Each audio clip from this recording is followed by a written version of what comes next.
Saya sangat gembira berada di sini dan, dalam 5 hari yang akan datang, kami akan berkongsi beberapa maklumat dengan anda yang mungkin merupakan kali pertama anda mendengarnya atau mungkin anda sudah mendengarnya sebelum ini tetapi tidak menggunakannya. Frekuensi wang adalah satu konsep yang menarik, satu konsep yang telah diajar kepada saya lama dahulu, dan saya akan memberitahu anda bahawa ini mengubah cara anda melihat segala-galanya dalam hidup. Anda akan mendapati bahawa, apabila anda mula memahami dan menggunakan frekuensi wang, anda akan memasuki kumpulan yang sangat kecil dan terpilih orang, dan kumpulan terpilih ini hidup dengan kehidupan yang sangat baik.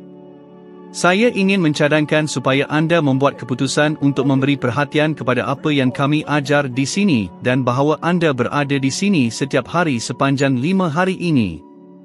Jika anda benar-benar ingin melihat perubahan, bukan sahaja hadir pada 5 hari ini, tetapi kami juga menawarkan peluang untuk kembali dan menonton ulang tayang setiap hari. Jadi jika anda mendengar pada hari pertama, anda boleh mendengarnya pada hari Isnin, Selasa, Rabu, Khamis, Jumaat, Sabtu, Ahad dan seterusnya. Anda boleh terus mengkaji maklumat ini, dan pengulangan maklumat ini yang benar-benar membuat perbezaan.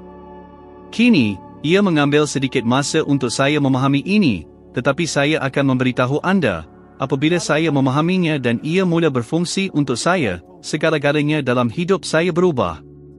Jadi, atas nama, bolehkah kita teruskan dengan slide, sila? Siapa yang bertanggungjawab untuk slide di sini? Tommy? Di situ, dan biarkan saya menjauhkan diri daripada itu.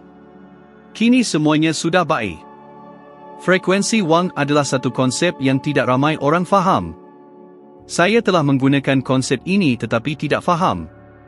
Saya adalah apa yang kita panggil sebagai kompeten tidak sedar. Saya berjalan dengan baik, tetapi tidak dapat menerangkan mengapa saya berjalan dengan baik.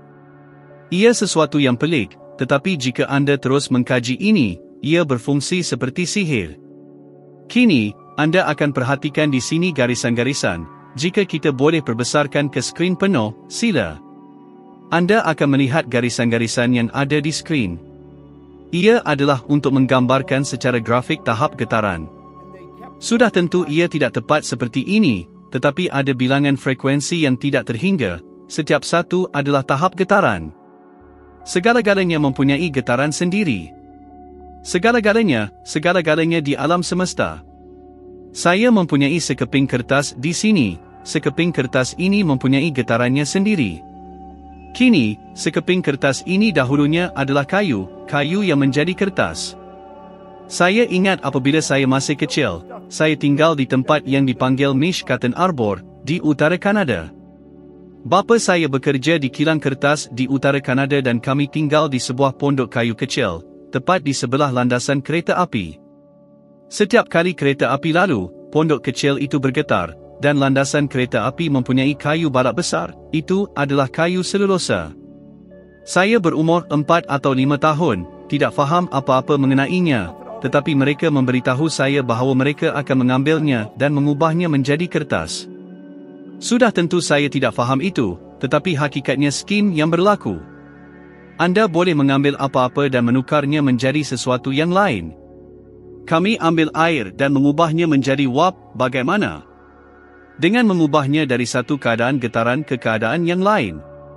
Kini, apabila kita mengubah keadaan getaran kita, kita mengubah banyak perkara dalam hidup kita. Jadi, apabila kita bercakap mengenai frekuensi wang, kita bercakap mengenai sesuatu yang sangat berkuasa. Saya ingin kembali sedikit pada beberapa slide di sini, sekejap. Sandy Gallagher dan saya menjadi rakan kongsi kira-kira 15 tahun yang lalu. Saya telah berada dalam perniagaan ini sejak tahun 1961 dan kami telah berjalan dengan baik. Tetapi kami tidak membuat apa-apa berbanding dengan apa yang kami mula lakukan apabila dia menjadi rakan kongsi dalam syarikat ini. Beliau adalah seorang peguam sekuriti, memahami sesuatu tentang wang, memahami frekuensi wang ini lebih baik daripada sesiapa yang saya kenal, dan apabila anda benar-benar faham ini, segala-galanya berubah. Dia benar-benar faham ini dan menjadi rakan kongsi saya. Dan apabila dia melakukannya, syarikat berubah. Sekarang saya akan teruskan sedikit di sini, sekejap. Mari kita berhenti dan fikirkan tentang ini. Setakat ini, berdasarkan apa yang kita tahu, kita mempunyai kehidupan, dan ia benar-benar tentang gaya hidup, ia tentang sumbangan kita. Apa yang kita benar-benar lakukan jika kita boleh perbesarkan ini di skrin penuh, sila. Terima kasih. Ia tentang bagaimana kita menghabiskan hari-hari kita, semuanya bergantung kepada bagaimana kita melihat imej diri kita. Lihat, bagaimana kita melihat diri kita akan menentukan ke mana kita pergi dan apa yang kita lakukan. Sekarang, setiap orang mempunyai cerita.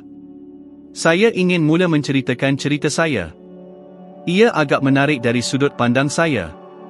Apabila saya melihatnya, mungkin ia boleh menjadi untuk anda suatu hari nanti. Ketika saya berumur 26 tahun, seorang lelaki duduk dengan saya dan meletakkan huruf besar R di atas sehelai kertas dan berkata, "Bob, R ini mewakili hasil." Dan dia berkata hasil selalu menceritakan kisah yang menarik, mereka memberitahu kebenaran. Dan dia berkata ada 3 bidang yang ingin kita perhatikan dalam hidup kita, kebahagiaan, kesihatan, dan kekayaan. Saya seorang yang sangat bingung, berumur 26 tahun, tidak tahu apa yang betul. Saya adalah jiwa yang hilang. Lelaki itu nampaknya menyedari hal itu dan berkata, "Bob, ini adalah 3 perkara yang benar-benar kita mahu beri perhatian, kebahagiaan, kesihatan, dan kekayaan." Jadi dia bertanya kepada saya bagaimana keadaan saya. Sebenarnya, saya tidak begitu baik, dan dia berkata, "Anda tidak nampak seperti orang yang paling gembira yang pernah saya temui." Dan dia berkata, "Saya hanya mengenali Anda dalam tempoh yang singkat, tetapi saya melihat Anda sering demam, jadi Anda bukanlah orang yang paling sihat." Dan dia berkata, "Bila kita bercakap tentang kekayaan, saya tidak pernah melihat Anda dengan wang. Sekarang, jika kita mendedahkan kebenaran, saya sedang memperoleh kira-kira RM4,000 setahun. Boleh kita tampilkan ini di skrin, sila. Tetapi saya berhutang RM6,000. Sekarang, saya ingin anda berfikir tentang ini, saya memperoleh RM4,000 dan saya berhutang RM6,000. Saya berada dalam keadaan yang sangat sukar. Anda tahu, terdapat banyak orang yang hidup seperti itu sepanjang hidup mereka, berhutang lebih banyak daripada yang mereka perolehi. Suatu hari, seseorang bertanya kepada saya, "Bob, adakah anda belajar sesuatu?" Saya menjawab, "Saya tidak faham, apa yang anda maksudkan?" Dia bertanya lagi, "Adakah anda membaca sesuatu?" Saya menjawab, "Tidak, saya tidak membaca." Tetapi itu bukanlah kebenaran, saya tahu membaca, tetapi saya tidak melakukannya. Lihat, saya berada di tempat yang aneh.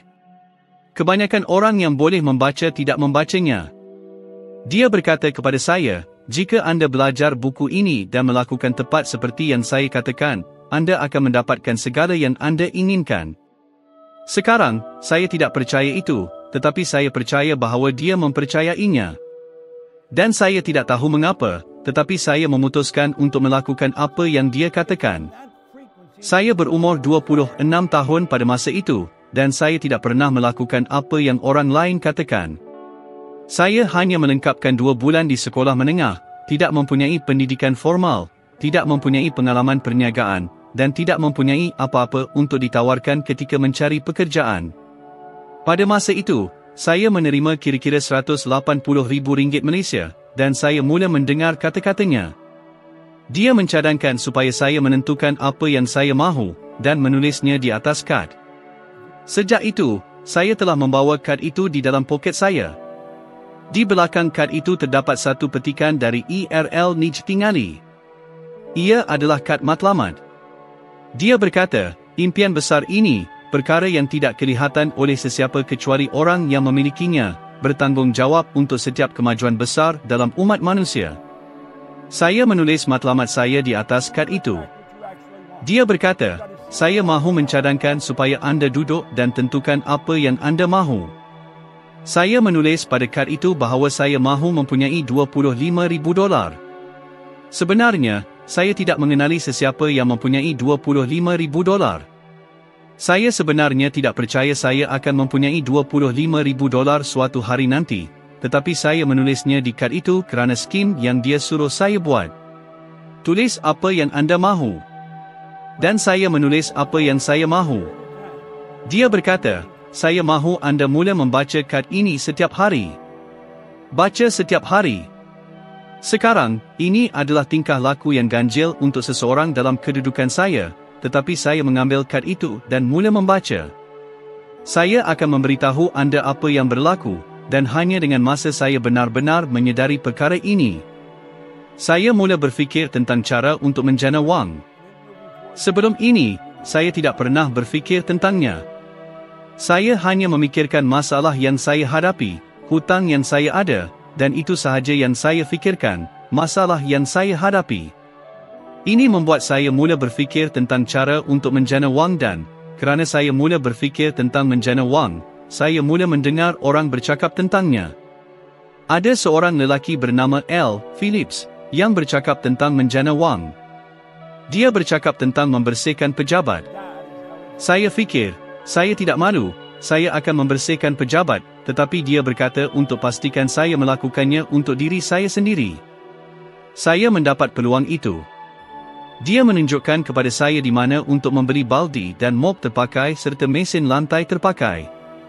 Saya memerlukan lebih kurang RM4,000 Malaysia. Saya tidak mempunyai wang, tidak boleh meminjam, dan tiada siapa yang akan meminjamkan saya wang kerana saya tahu saya tidak akan dapat membayarnya semula. Bukan kerana saya tidak jujur atau tidak membayar orang. Dia berkata bahawa saya tidak pernah menjana wang yang cukup untuk melunaskan hutang saya. Akhirnya, saya bertemu dengan seorang lelaki di sebuah syarikat kewangan di Toronto, dan dia bertanya mengapa saya memerlukan wang itu. Saya menjelaskan keadaan saya dan dia berkata dia akan meminjamkan saya wang itu. Jadi, saya mula membersihkan pejabat. Untuk pejabat pertama, saya mendapat RM15 Malaysia setiap kali dan membersihkannya 2 kali sebulan. Kemudian saya mendapatkan pejabat lain yang membayar saya RM65 Malaysia sebulan. Pejabat pertama adalah Canada Starch di Com STCK Road, Toronto. Yang berikutnya adalah Kirby S Construction di Wick Avenue. Tahukah anda, pada akhir tahun pertama, saya telah menjana RM12,500 Malaysia sebulan. Jika dikira secara tahunan, ia sekitar RM175,000 Malaysia setahun. Sekarang, fikirkan, RM175,000 Malaysia setahun pada tahun 1961. Saya hanya mempunyai 2 bulan pendidikan menengah dan tiada pengalaman dalam perniagaan. Itu adalah pendapatan yang sangat besar. Saya hanya tenaga yang bergerak dalam segala arah. Saya mula mengupah orang untuk membersihkan pejabat bagi saya. Dalam masa kurang daripada 5 tahun, saya mula membersihkan pejabat di Toronto, Montreal, Boston, Cleveland, Atlanta, dan London, dan saya menjana lebih daripada RM1 juta Malaysia setahun. Sekarang, saya tinggal di England, menjana semua wang ini dan saya tidak tahu apa yang saya lakukan. Saya adalah seorang pemuda tanpa pendidikan formal, tidak faham apa-apa tentang wang. Anda mungkin akan menjumpai saya di Park Lane, di Playboy Club, bermain roulette, dan saya jarang kalah. Saya masuk dengan keyakinan bahawa saya akan menang, dan biasanya saya menang. Tetapi suatu hari, saya keluar dari sana, berhenti, dan berfikir bahawa saya sedang melalui suatu pengalaman yang euforik dan menyedari betapa tidak bertanggungjawabnya saya. Saya fikir apa yang saya lakukan tidak masuk akal. Jadi saya mula berfikir bagaimana ini boleh berlaku kepada saya. Saya tidak terlalu pintar, saya seorang pemuda berumur 26, 27, 30 tahun, dan saya menjana semua wang ini, tetapi saya tidak tahu apa yang saya lakukan. Saya berfikir, bagaimana ini berlaku? Saya tidak faham. Seseorang boleh memberitahu saya bagaimana hidup saya berubah dengan cara yang begitu cepat. Bagaimana saya melakukan perubahan yang begitu dramatik? Bagaimana pendapatan saya berubah dari RM4,000 Malaysia kepada lebih RM1 juta Malaysia setahun membersihkan pejabat? Bagaimana ini berlaku? Jadi, saya memutuskan untuk mengetahui dan mula belajar. Itu adalah ketika saya benar-benar mula memahami ini. Saya mendapati bahawa anda dan saya diprogramkan, kita benar-benar diprogramkan. Saya telah mengubah program saya, dan seluruh hidup saya telah berubah. Sejak itu, saya tidak berhenti dan, apabila saya mengetahui bagaimana ini berlaku, saya tiba-tiba merasa dorongan yang kuat untuk mengajar orang lain tentang ini. Saya hanya ingin semua orang tahu mengapa begitu sedikit orang yang berjaya dan begitu ramai yang kalah. Sekarang, saya mahu anda fikirkan sejenak tentang perkara ini. Anda akan berjumpa dengan orang-orang yang berjuang sepanjang hidup mereka. Mereka tidak pernah pergi ke sekolah, mereka tidak begitu bijak, dan mereka perlu berjuang dengan alasan yang sah. Kemudian, anda akan berjumpa dengan kumpulan lain yang pergi ke sekolah, mempunyai semua jenis diploma di kad perniagaan mereka, tetapi mereka juga berjuang. Ada kumpulan ketiga, jauh lebih kecil, hanya sekitar 5%, 6%, atau 8%, yang memperoleh segala jenis wang. Segala-galanya nampaknya berjalan dengan baik untuk mereka. Mereka tidak pernah pergi ke sekolah, mereka tidak tahu pun dari mana hendak mula, mereka seperti saya, tetapi mereka berjaya dengan besar. Kemudian ada orang lain, anda akan berjumpa dengan orang yang pergi ke sekolah, mempunyai sijil yang sangat baik dan mereka juga berjaya. Apa yang saya cuba sampaikan ialah anda akan berjumpa dengan beberapa orang yang berjaya dengan besar dan orang lain yang telah berjuang sepanjang hidup mereka. Mengapa ini tidak berubah? Ia tidak berubah kerana orang ramai beroperasi dengan maklumat yang salah, pada pendapat saya. Dan saya memutuskan untuk mula mengajar perkara ini, dan skim yang saya mula lakukan. Sekarang, jika anda memberi perhatian yang serius, kami akan menunjukkan sesuatu yang sangat menarik. Fikirkan tentang ini dengan cara ini sejenak. Anda perlu belajar untuk satu tempoh masa jika anda mahu melakukan apa-apa. Jika anda mahu menjadi tukang paip, ia akan mengambil sekurang-kurangnya 5 tahun untuk belajar dan berlatih. Baiklah, inilah buku yang lelaki itu berikan kepada saya. Ia adalah salinan fotokopi sampul buku asal. Saya telah membaca ini sejak tahun 1961. Setiap hari saya membuka dan membaca sedikit. Lelaki yang memberi saya ini ialah Raymond Douglas Stanford. Kanak-kanak yang dia pegang itu ialah anak saya, namanya Raymond Douglas Proctor. Saya menamakan anak kedua saya selepas Ray. Hari ini dia adalah seorang lelaki yang hebat, itu telah lama dahulu. Dia telah membesar dan kini mempunyai keluarganya sendiri. Ray Stanford menjadi mentor saya. Dia mengubah arah hidup saya, dan hidup saya tidak akan sama lagi. Jadi, saya teruskan. Saya mengambil buku itu pada 21 Oktober 1961. Khamis ini akan menjadi ulang tahun ke-60 sejak saya mula mempelajarinya. Jadi saya benar-benar mendalami dan bertemu dengan lelaki ini, Leland Val Vandal. Dia mungkin salah satu orang yang paling bijak yang pernah saya temui. Kami sudah jauh dalam pembelajaran, saya bekerja dengan orang lain, dan kami memulakan sesuatu yang dipanggil Forum Juta Dolar. Kami mengajar orang bagaimana untuk menjana $1 juta dalam setahun dengan menubuhkan pelbagai sumber pendapatan. Ia adalah di Forum Juta Dolar bahawa saya mula ini, sebenarnya bersama Mark Victor Hansen dan B. Vandal. Kemudian kami membawa Jake Canfield, dan Mark dan Jake mula menulis buku Soup for the Soul di Forum Juta Dolar. Satu perkara yang dia ajar saya dan saya tidak akan lupa ialah, perniagaan ini hanya antara anda dan diri anda sendiri. Tiada siapa yang terlibat. Dengan kata lain, jangan salahkan sesiapa. Kita perlu bertanggungjawab untuk segala yang berlaku dalam hidup kita. Jadi saya bertemu dengan dua lelaki ini. Saya mendengar buku ini, membacanya dan mendengar cakera dari buku ini. E.R.L. Nij Tingali mengambil buku ini, meringkaskannya dan meletakkannya di dalam cakera yang dipanggil Think and Grow Rich. Itu adalah cakera panjang yang saya sentiasa dengar. Kemudian, suatu hari, dalam mesyuarat jualan, saya berkata, saya benar-benar ingin bertemu dengannya. Salah seorang lelaki dalam mesyuarat jualan itu berkata, tidak, kamu tidak akan pergi. Jika kamu mahu bertemu dengannya, pergi dan temui dia. Saya fikir, wow, dia betul. Jadi saya pergi ke telefon dan menghubungi Chicago. Saya berada di Toronto, jadi ia 1 jam lebih awal di sana. Mereka berada di zon masa tengah dan kami berada di zon masa timur. Dan, sudah tentu, pejabat tidak dibuka, tetapi seseorang menjawab telefon dan berkata, "Maaf, Encik Nijtingali tidak ada di sini, tetapi jika kamu mahu bercakap dengannya, saya yakin dia akan menghubungi kamu. Tinggalkan nombor kamu." Saya meninggalkan nombor saya dan, sedikit kemudian, seseorang berkata, "Hey Bob, kamu di talian." Saya mengangkat telefon dan seseorang berkata, "Hai, ini IRL Nijtingali." Saya hampir menjatuhkan telefon itu. Begitulah cara dia memulakan semua rakamannya, "Hai, ini IRL Nijtingali." Dan inilah dia di telefon. Saya memberitahunya betapa saya menghargai apa yang dia lakukan dan bahawa saya benar-benar ingin meluangkan masa dengannya. Dia memberi saya peluang untuk pergi ke sana dan bertemu dengannya selama 1 jam. Dia berada di pukul 3:33 North Michigan, di Chicago. Saya pergi ke sana dan bertemu dengannya. Semasa saya keluar dari pejabatnya, saya bertanya, "IRL, apa rahsianya? Apa perkara besar dalam hidup?" Dia berkata, "Tiada rahsia. Tiada perkara besar.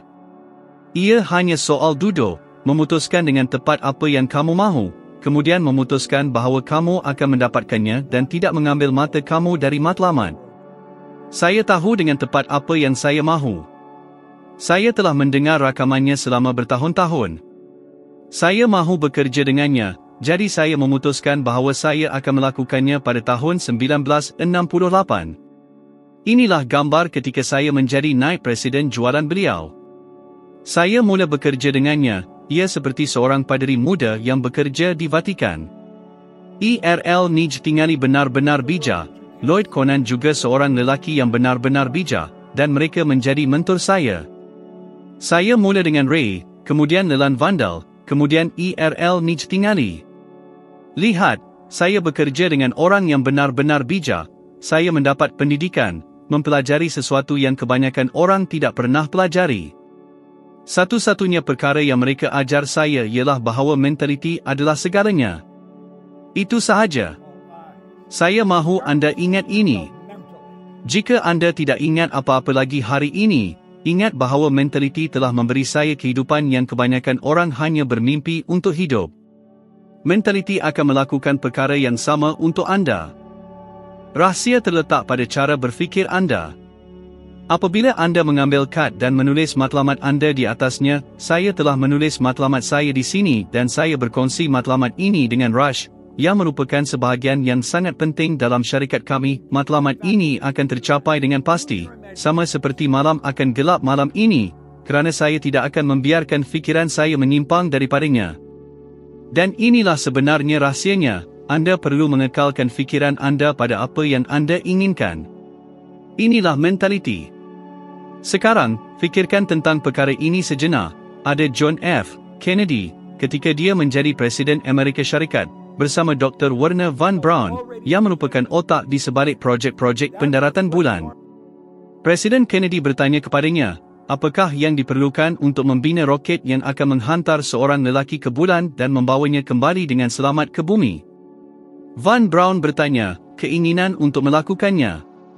Dan dia menjawab dalam 10 saat, dia tahu dengan tepat apa yang diperlukan. Untuk mendapatkan apa yang anda inginkan, bayangkannya dalam fikiran anda dan simpan imej itu dalam fikiran anda. Dia mengatakan bahawa keinginan untuk melakukannya adalah suatu kemampuan mental. Kita akan bercakap lebih lanjut tentang itu. Ia adalah kemampuan mental yang membolehkan anda mengekalkan idea di skrin fikiran anda, menyingkirkan semua gangguan waran. Saya tahu, apabila saya menulis ini di kad, bahawa saya akan mengekalkan imej ini dalam fikiran saya sehingga ia terwujud dalam dunia material ini. Dan itu mesti berlaku. Mentaliti itu sangat penting. Sekarang, saya mahu anda fikirkan tentang ini. 5% kejayaan bergantung kepada strategi, 95% kejayaan bergantung kepada mentaliti. Ia adalah menumpukan fikiran anda pada tempat yang anda tuju. Sekarang, saya ingin memperkenalkan anda kepada seseorang dari syarikat kami. Wanita ini adalah salah seorang eksekutif kanan dalam syarikat kami. Syarikat kami beroperasi di seluruh dunia, kami menjana jutaan dolar dalam jumlah perniagaan, dan kami beroperasi di hampir setiap negara di dunia. Sekarang, mari kita kembali melihat ini. Trik itu adalah matlamat. Lihat, matlamat menjadi mentaliti anda apabila anda benar-benar memahaminya. Tulis ia pada kad, letakkan kad itu di dalam poket anda, dan bawa ia bersama anda setiap hari. Lihat, apabila saya meletakkan tangan saya di dalam poket dan menyentuh kad emas itu, imej muncul di skrin fikiran saya. Itu adalah imej yang ditulis di belakang kad. Saya telah melakukan ini sejak saya berusia 26 tahun. Saya belajar melakukannya sangat lama dahulu, dan saya boleh memberitahu anda ia berfungsi seperti sihir. Sekarang, anda akan menemui orang yang ketawa pada anda, mengatakan bahawa ini tidak akan berfungsi. Saya suka apa yang James Cook katakan, lakukan hanya sekali apa yang orang lain katakan anda tidak boleh lakukan, dan anda tidak akan lagi memberi perhatian kepada had mereka. Ini sangat penting. Ia penting untuk anda mula berfikir, saya maksudkan, benar-benar berfikir. Albert Schweitzer datang dari Afrika ke London suatu ketika. Dia berdiri dekat dengan sebuah pesawat di lapangan terbang London dan seseorang bertanya kepadanya, apa yang salah dengan orang hari ini? Dia berfikir seketika dan kemudian berkata, akhirnya, orang tidak berfikir. Dan jika anda mahu menguji ini, dengarlah apa yang kebanyakan orang katakan, jauhkan diri anda dan lihat apa yang kebanyakan orang lakukan. Mereka sebenarnya tidak berfikir. Sekarang, lihat ini. Gunakan kemampuan mental ini untuk mencipta dunia yang anda dan keluarga anda mahu hidup di dalamnya, dan jangan pernah berpuas hati dengan kurang daripada itu. Inilah salah satu pelajaran pertama dalam hidup, ini adalah kemampuan mental yang anda dan saya miliki. Ia adalah sesuatu yang sangat besar dan kuat.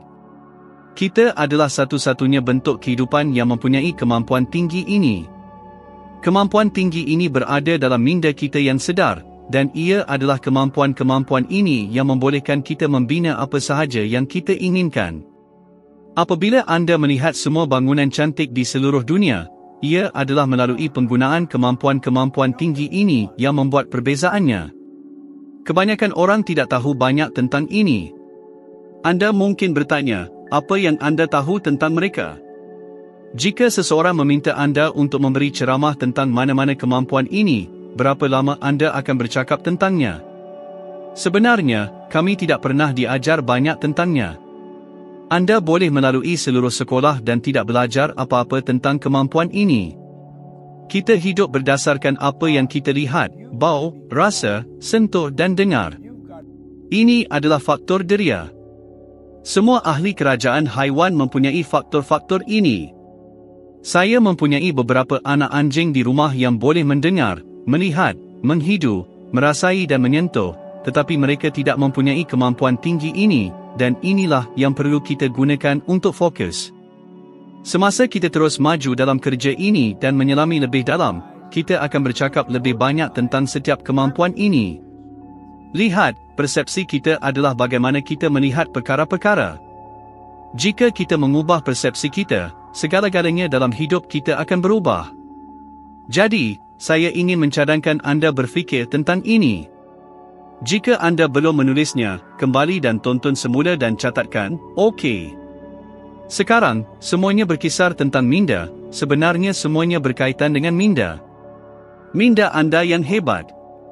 Ia tentang bagaimana anda menggunakan minda anda. Memahami undang-undang yang mengatur minda adalah penting jika anda mahu menyelaraskan dengan frekuensi wang. Bolehkah kita paparkan ini dalam paparan penuh? Sila. Terima kasih. Memahami undang-undang yang mengatur minda adalah penting jika anda mahu menyelaraskan dengan frekuensi wang. Lihat semua garis ini, semua frekuensi ini. Segala yang kita mahu beroperasi dalam ruang ini. Apa yang saya cadangkan ialah anda memilih satu matlamat untuk 30 hari yang akan datang. Lihat, saya akan mendengar ini. Saya akan memberi perhatian kepada apa yang Proctor katakan di sini dan saya akan menetapkan matlamat untuk 30 hari yang akan datang. Sekarang, saya telah menunjukkan kepada anda apa yang saya lakukan, bagaimana saya melakukannya. Dalam setahun, saya pergi dari memperoleh kira-kira 20,000 RM kepada 700,000 RM setahun, hanya dengan memberi perhatian kepada maklumat ini. Saya tidak tahu banyak, tetapi saya terus melakukan apa yang disarankan kepada saya. Sekarang, mari kita bayangkan bahawa bulatan ini mewakili minda, dan mari kita bercakap tentang minda, tentang bagaimana ia berfungsi, dan saya rasa anda akan menikmatinya. Sekarang, lihatlah diri anda sendiri. Kita sedang bercakap tentang tenaga. Minda adalah tenaga. Anda adalah jisim tenaga tulen, seperti segala-galanya. Anda berfungsi pada frekuensi, sama seperti segala sesuatu yang lain. Jika anda berdiri di hadapan kamera inframerah di dalam bilik yang gelap sepenuhnya, anda akan melihat tubuh anda sebagai bentuk yang bersinar dan bercahaya. Tahukah anda bahawa anda mempunyai lebih banyak kuasa di tangan anda daripada yang diperlukan untuk menerangi bangunan di mana anda berada untuk 1 minggu penuh? Terdapat kira-kira 11 juta kilowatt-jam tenaga berpotensi yang disimpan untuk setiap paun berat dalam tubuh manusia. Tubuh kita hanyalah satu jisim tenaga yang mutlak. Apa yang kita mahu lakukan adalah mempelajari bagaimana untuk mengarahkan tenaga ini. Inilah yang sebenarnya membuat perbezaan untuk saya, apabila pendapatan saya meningkat daripada sekitar 12,000 RM setahun kepada lebih 300,000 RM setahun, dan saya mendapat lebih tinggi daripada itu. Ini berlaku pada tahun 1960-an. Saya ingin mencadangkan agar anda memberi perhatian yang lebih kepada perkara ini. Dengar dengan teliti.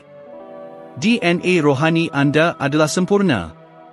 Sila, ia tidak memerlukan sebarang perubahan, sebarang penambahbaikan, ia sangat sempurna. Ini adalah DNA rohani anda. Lihat, inti anda adalah tulen dan tidak tercemar. Mungkin anda belum pernah mendengar ini sebelum ini, mungkin ia tidak masuk akal kepada anda. Tidak mengapa, teruskan mendengar saya, terus beri perhatian. Saya akan kembali ke paparan penuh sekarang. Sekarang, lihat, DNA rohani anda adalah sempurna. Anda adalah roh yang tulen. Roh itu maha mengetahui, roh itu maha kuasa dan sentiasa hadir. Sekarang fikirkan tentang ini, anda hanyalah roh yang tulen. Anda adalah roh, roh itu maha mengetahui, maha kuasa, dan sentiasa hadir. Jadi, ada bahagian dalam diri anda yang maha mengetahui, bahagian dalam diri anda yang maha kuasa, dan bahagian dalam diri anda yang sentiasa hadir. Anda mungkin duduk di sana dan berfikir, apa yang Proktor bercakap? Saya tahu apa yang saya katakan. Adakah anda memahami topik ini? Saya telah mempelajarinya selama 60 tahun, itu adalah masa yang sangat panjang untuk mempelajari satu topik sahaja. Saya mungkin tidak pandai dalam banyak perkara, tetapi saya sangat baik dalam ini. Jika anda benar-benar membiarkan saya membantu anda, saya boleh katakan kepada anda bahawa segala-galanya akan berubah. Adakah anda benar-benar seperti yang anda katakan? Soalan yang baik. Anda adalah makhluk rohani dan anda mungkin berkata, apa kena mengenai ini dengan frekuensi wang? Semua yang berkaitan dengan frekuensi wang. Anda adalah makhluk rohani yang hidup dalam tubuh fizikal. Sekarang, kebanyakan orang fikir mereka sedang melalui pengalaman rohani. Hakikatnya adalah bahawa anda adalah rohani dan anda sedang melalui pengalaman fizikal. Anda mempunyai akal, dan dengan akal ini anda mengawal emosi anda. Akal adalah yang menentukan keadaan emosi anda. Sekarang, anda tahu bahawa keadaan emosi anda mengawal banyak perkara, jadi teruskan bersama saya. Akal adalah yang mengawal emosi. Kita benar-benar perlu memahami ini kerana kita akan bercakap tentang akal sekarang. Anda adalah makhluk rohani, dan mari kita fahami ini, roh itu hadir 100% di mana-mana sahaja pada masa yang sama. Sekarang, anda boleh bersetuju atau tidak bersetuju dengan apa yang saya katakan, tetapi jika anda tidak bersetuju, tanyakan pada diri anda, berapa banyak yang telah anda pelajari tentang ini? Mengapa anda menentang sesuatu yang anda belum pelajari? Roh itu hadir 100% di mana-mana sahaja pada masa yang sama. Sekarang, fahami ini, roh itu beroperasi dengan cara yang sangat teratur, ia beroperasi mengikut undang-undang. Biarkan garis-garis ini mewakili tahap getaran. Roh adalah bentuk getaran tertinggi, fizikal adalah yang terendah, dan kemudian bahagian yang menghubungkan di tengah adalah akal. Sekarang anda nampak, kita adalah satu-satunya bentuk kehidupan yang mempunyai ini. Akal adalah yang membolehkan kita mengakses bahagian rohani dan mengubah fizikal. Skim sebabnya kita berkembang dengan begitu cepat hari ini. Semua beroperasi pada tahap rohani dan beroperasi pada satu frekuensi. Apa yang kita lakukan ialah kita membawa ini ke bentuk. Sekarang, fahami ini, setiap tahap getaran adalah berkaitan dengan tahap di atas dan di bawahnya. Semua benda saling berkait. Ini sangat penting untuk kita fahami. Jadi, mari kita lihat ini dengan cara lain. Katakanlah ini adalah segelas air dan kita meletakkan haba di bawahnya dan ia mendidih. Air, sudah tentu, bertukar menjadi wap dan kemudian wap itu bertukar menjadi udara, ether atau gas. Sekarang, fikirkan tentang ini. Ether, wap dan air semuanya saling berkait. Tidak ada garis pemisah yang jelas di mana satu berakhir dan yang lain bermula. Sebenarnya, kita yang menyebabkan perubahan air menjadi wap dan wap menjadi ether. Nah, kita boleh menyebabkan tenaga ini berubah bentuk. Ubah cara anda berfikir tentang wang. Wang tidak lebih daripada satu idea. Wang adalah tenaga. Sekarang, lihat di sini sebentar. Perbesarkan skrin, roh, akal dan fizikal. Sekarang anda mempunyai faktor-faktor intelektual ini, aktifkan faktor-faktor intelektual ini, akses tahap rohani, di sinilah pemikiran berada. Anda mengumpulkan pemikiran dan apa yang anda lakukan. Anda membina satu idea. Jika anda terus menyimpan idea itu dalam fikiran anda untuk tempoh yang cukup lama, idea itu akan berubah menjadi bentuk fizikal dalam kehidupan anda. Sekarang, ini adalah idea yang sangat besar. Mari kita anggap anda membina satu idea tentang memiliki syarikat. Anda boleh mengubah idea itu menjadi hasil kerana saya telah melakukannya. Cuma duduk dan fikirkan, bayangkan. Saya duduk di sebuah pejabat kecil di sebuah rumah di Glenview, Illinois, pada tahun 1973. Saya mengambil pen saya dan menulis dalam sebuah buku nota, saya akan membina syarikat yang beroperasi di seluruh dunia. Saya adalah satu-satunya orang di sana. Saya baru sahaja meninggalkan pekerjaan saya di Nicetinganikonan dan mula mengikut jalan saya sendiri. Saya berkata, saya akan membina syarikat. Itu berlaku pada tahun 1973.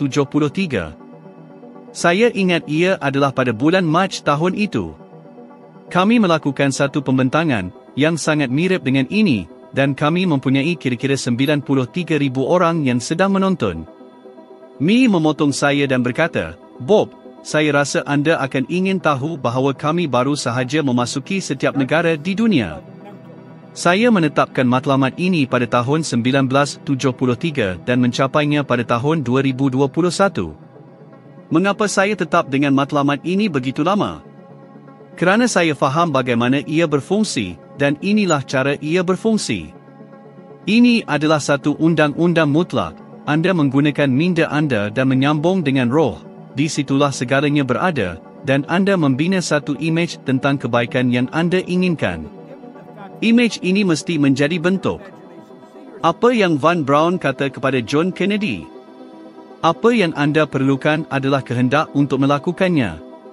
Adakah kami pergi ke bulan? Tidak. Orang biasa boleh membeli tiket ke angkasa lepas. Mereka sedang melakukannya. Perhatikan, ini benar-benar menarik. Sekarang, mari kita lihat di sini. Ini adalah minda. Mari kita lihat bagaimana minda berfungsi, kerana minda adalah tenaga. Minda berfungsi pada dua tahap yang berbeza. Tahap pertama adalah minda yang sedar, minda yang terpelajar. Tahap kedua adalah minda emosi sejagat.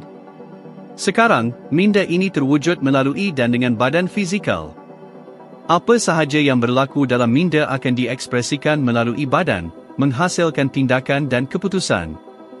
Jadi, mari kita lihat bagaimana ini berfungsi. Perhatikan di sini. Mari kita lihat bagaimana minda berfungsi.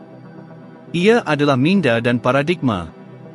Paradigma adalah program. Pada tahun 1934, ada seorang lelaki, Thurman Fleet, yang sangat terlibat dalam pergerakan kesihatan holistik dan minda. Dia menyusun semula minda sebagai satu aktiviti, bukan sebagai sesuatu. Dia berkata tiada siapa yang pernah melihat minda. Untuk mendapatkan kejelasan dan menghapuskan kekeliruan, dia berkata, saya akan mencipta satu imej tentang minda. Tiada siapa yang memahami ini, tiada siapa yang pernah melihat minda. Jadi, mari kita kembali dan lihat. Dia berkata, saya akan membina imej tentang minda. Dan di sinilah ia. Dia berkata bahawa anda membahagikan minda kepada dua bahagian, minda sedar dan minda bawah sedar, serta badan. Sekarang, biar saya katakan bahawa mempelajari ini adalah idea yang paling berharga yang pernah saya pelajari, dan saya sangat berterima kasih kepada Leland Val van der Wal kerana mengajar saya perkara ini. Dia bukan sahaja mengajar saya, dia mengajar saya dengan mendalam, dia membakar itu dalam minda saya. Saya telah mengajar cara minda berfungsi kepada pakar psikiatri yang tidak pernah benar-benar memahami apa yang saya ajarkan sehingga saya menunjukkan kepada mereka. Okey, mari kita lihat dan lihat apa yang berlaku di sini. Ada minda sedar, minda bawah sedar dan badan. Minda sedar adalah minda yang berfikir, ia adalah minda yang terpelajar, ia adalah kecerdasan anda. Jadi, mari kita benar-benar faham bahawa minda bawah sedar berfungsi dengan cara yang sangat berbeza daripada minda sedar. Minda sedar boleh berfikir, oleh itu ia mempunyai kemampuan untuk memilih. Ia mempunyai kemampuan untuk menerima atau menolak. Anda tidak perlu menerima apa yang sedang berlaku. Mengapa menerima maklumat negatif dan memberi tekanan kepada diri sendiri? Minda sedar anda juga mempunyai kemampuan untuk menghasilkan. Sekarang, minda bawah sedar anda harus menerima apa yang anda berikan kepadanya dan tidak mempunyai kemampuan untuk menolak. Sekarang, fahami ini, anda tidak boleh menentukan perbezaan antara apa yang benar dan apa yang dibayangkan. Minda anda tidak boleh menentukan perbezaan antara apa yang dibayangkan dan apa yang benar. Ini sangat penting untuk kita fahami. Jadi, lihat di sini sebentar. Inilah anda hari ini, media sosial, orang lain, Netflix, podcast. Anda sedang dibanjiri dengan semua maklumat ini. Sekarang, ingat, kita berkata bahawa anda mempunyai kemampuan untuk menghapuskan, menolak maklumat ini. Kebanyakan orang tidak menolak, mereka hanya terus mendengar. Kembali ke paparan penuh. Sekarang, dengar, anda mempunyai kemampuan untuk menolak ini. Anda boleh berkata, pergi dari sini. Tetapi kebanyakan orang tidak melakukan itu. Sebenarnya, kebanyakan orang tidak berfikir pun, mereka membiarkan minda bawah sedar mereka terbuka sepenuhnya, dan maklumat ini masuk terus. Dan apa yang kita katakan tentang minda bawah sedar? Ia tidak mempunyai kemampuan untuk menolak. Ini sangat penting dan kebanyakan orang bertanya, bagaimana ini berlaku? Mengapa ini berlaku? Jawapannya adalah paradigma. Paradigma, lihat, anda diprogramkan, anda diprogramkan. Bagaimana ini berlaku? Mari kita lihat. Ketika kita masih bayi, minda bawah sedar kita terbuka sepenuhnya. Apa sahaja yang berlaku di sekitar kita akan terus masuk ke dalam minda bawah sedar kita, yang tidak mempunyai kemampuan untuk menolak.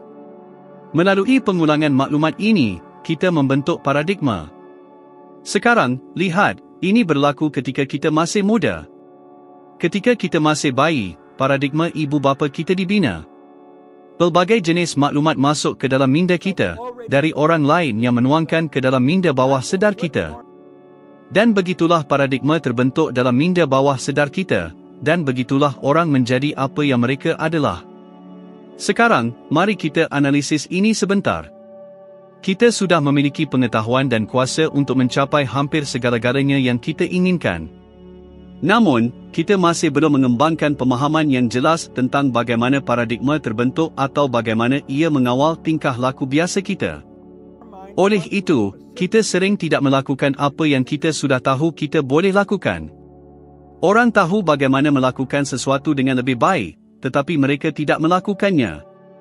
Mereka mempunyai pengetahuan yang lebih tinggi, tetapi hasilnya menyebabkan kekeliruan dan kekecewaan. Jadi, di sinilah kita berada. Kita mempunyai semua pengetahuan ini dalam minda sedar dan bawah sedar kita. Keputusan yang kita capai tidak sama dengan pengetahuan yang kita miliki. Orang tahu bagaimana melakukan jauh lebih baik daripada apa yang mereka lakukan. Kembali ke skrin penuh, tolong. Baiklah, orang tahu bagaimana melakukan lebih baik, tetapi mereka tidak melakukannya. Keputusan yang mereka peroleh tidak sesuai dengan pengetahuan yang mereka miliki. Kenapa? Bukan pengetahuan yang menghasilkan hasil, tetapi paradigma. Apa yang berlaku di dalam minda bawah sedar adalah apa yang menghasilkan hasil tersebut. Jika anda ingin mengubah hasilnya, anda mesti mengubah paradigma. Anda perlu membina paradigma baru, dan ini mungkin menghasilkan imej diri yang baru atau memerlukan imej diri yang baru. Sekarang, ini sangat berkuasa dan hanya difahami oleh sebilangan kecil orang. Paradigma adalah program mental yang hampir sepenuhnya mengawal tingkah laku rutin kita, dan hampir semua tingkah laku rutin kita adalah tingkah laku automatik. Ikuti saya di sini. Saya mahu anda melihat kawasan-kawasan dalam hidup anda di mana paradigma anda mempunyai pengaruh yang besar, mengawal persepsi anda, yang mengawal cara anda melihat sesuatu. Paradigma anda mengawal penggunaan masa anda, kreativiti anda, keberkesanan anda, produktiviti anda, logik anda. Semua perkara ini dikawal oleh paradigma anda dan kemampuan anda untuk membuat wang. Lihat, ia hampir seperti ada dinding di sekeliling kawasan-kawasan ini, dan setiap kali kita cuba keluar dari salah satu kawasan ini, kita terhantuk pada dinding. Apa yang perlu kita fahami adalah bahawa kita boleh mengubah semua ini. Apabila anda memutuskan untuk mengubah paradigma, dinding-dinding itu akan runtuh. Apabila anda benar-benar berubah, bayangkan bagaimana seluruh hidup anda akan berubah apabila anda mula memperbaiki mana-mana atau semua kawasan ini. Perubahan itu akan menjadi besar, dan saya akan memberitahu anda lagi, ia akan kekal. Sekarang, fikirkan ini. Jika satu-satunya perkara yang anda ubah adalah penggunaan masa anda, fikirkan bagaimana kemampuan anda untuk membuat wang akan berubah dengan sangat besar. Anda mesti membangunkan imej diri yang indah dan belajar untuk memperoleh pemahaman sebenar tentang potensi sebenar anda. Sekarang, jika anda boleh kembali ke skrin penuh, kerana kami menghadapi sedikit masalah untuk melakukannya hari ini, saya tidak pasti apa yang menyebabkan masalah itu. Saya berada di tempat yang berbeza daripada tempat saya berada sebelum ini, dan kami akan teruskan selebihnya esok. Kami akan masuk ke dalam getaran, frekuensi dan menunjukkan bagaimana segala-galanya adalah frekuensi. Dan apabila anda masuk ke dalam frekuensi wang, anda akan mendapati bahawa segala-galanya dalam hidup anda mula berubah. Saya pergi dari memperoleh sekitar RM15,000 Malaysia setahun kepada memperoleh berjuta-juta ringgit.